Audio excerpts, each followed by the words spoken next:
Jesus freak here.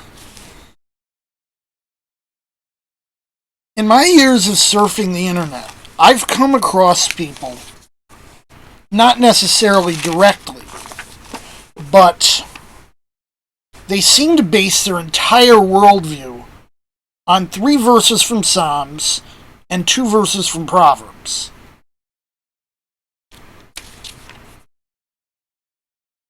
The 3 verses from Psalms are Psalm 127, 3 through 5. And the 2 verses from Proverbs are Proverbs 23, 13 to 14.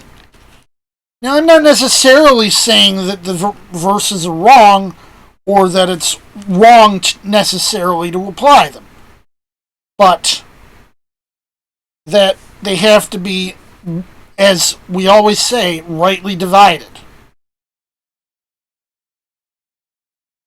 Keep in mind that Psalms, poems, and Proverbs are pithy sayings that are not necessarily meant to be taken literally, and in this context, you have to understand what a psalm is, what a proverb is, in order to rightly divide the words of Scripture here.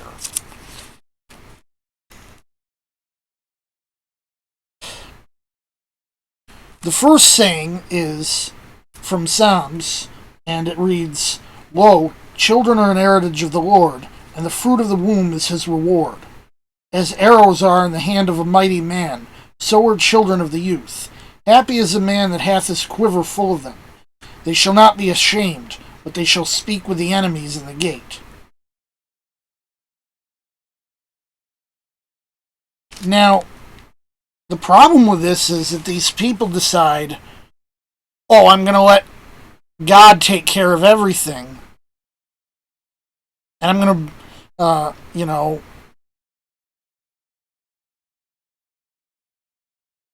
know my husband, because it's almost always the woman that seems to be the driving force here, from everything I've read.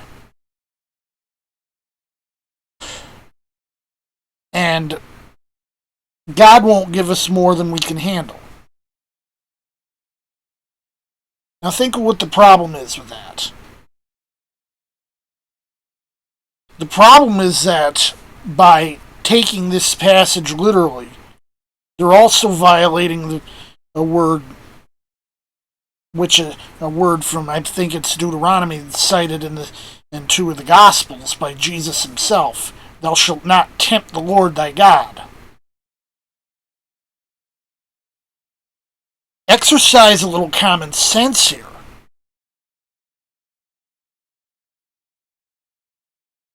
And know what you're getting into if you're going to be breeding like rabbits.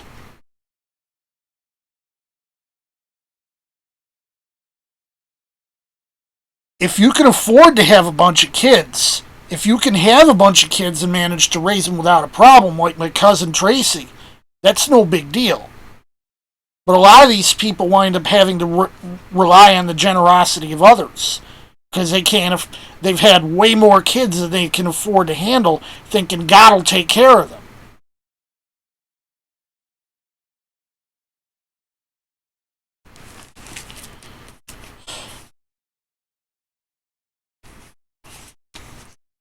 The other verse is, "Withhold not correction from the child, for if thou beatest him with a rod, he shall not die. Thou shalt beat him with a rod, and shalt deliver his soul from hell."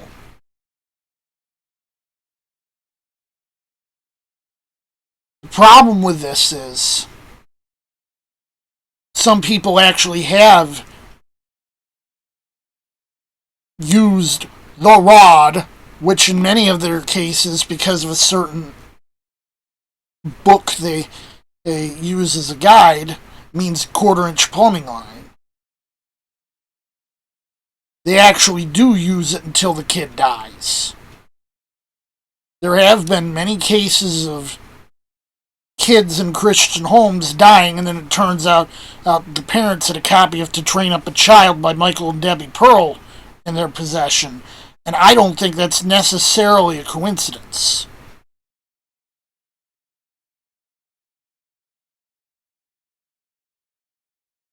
Now,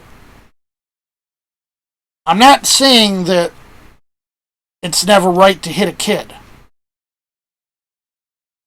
And that even though I was frequently hit or beaten for reasons that were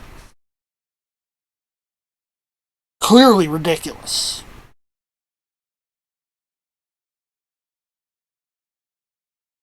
There is a time and a place for it. But I don't think that the methods they espouse, never mind just using a hard object as the only means or first means of discipline, is necessarily a good idea. For one, and I'm going to quote another verse of scripture here.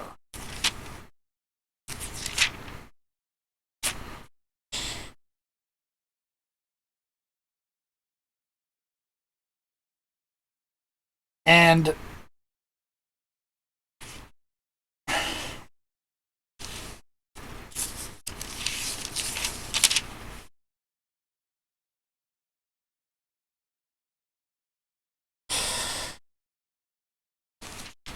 it is Colossians 3:21. Fathers, provoke not your children to anger, and King James Version has to anger in italics. So keep that in mind, lest they be discouraged. So keep in mind that if you overuse corporal punishment, it might wind up backfiring, because there's a good chance that your kids are going to associate the corporal punishment with the Bible, and they're going to turn, and when they grow up, they're going to rebel very hard, they're going to rage against the heavens, and they're going to become misotheists.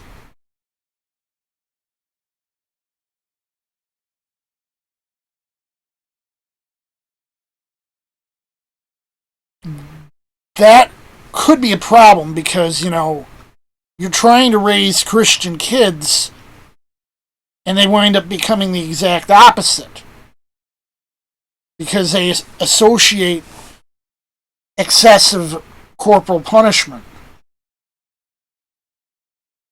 with Christianity. And then they go off and decide to become anything but a Christian.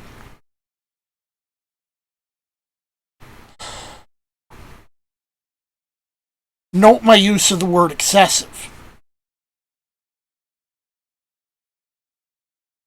because not all corporal punishment is excessive.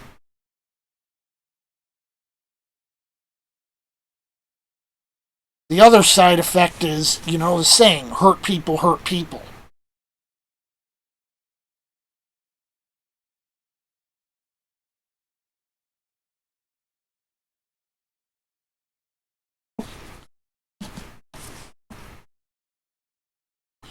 Now, keep in mind that these are mostly a matter of my own personal opinion.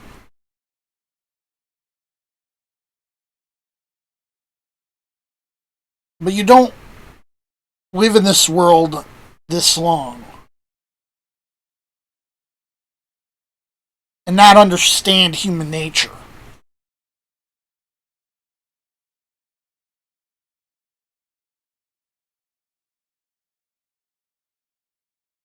I just thought I'd bring this up because one of the people I've mentioned in this video was brought up in comments, and I'll admit I do have a little bit of this visceral reaction because of his book, which I admit I haven't read. Most of my information that I know of it is secondhand, but Just thought I'd bring that up.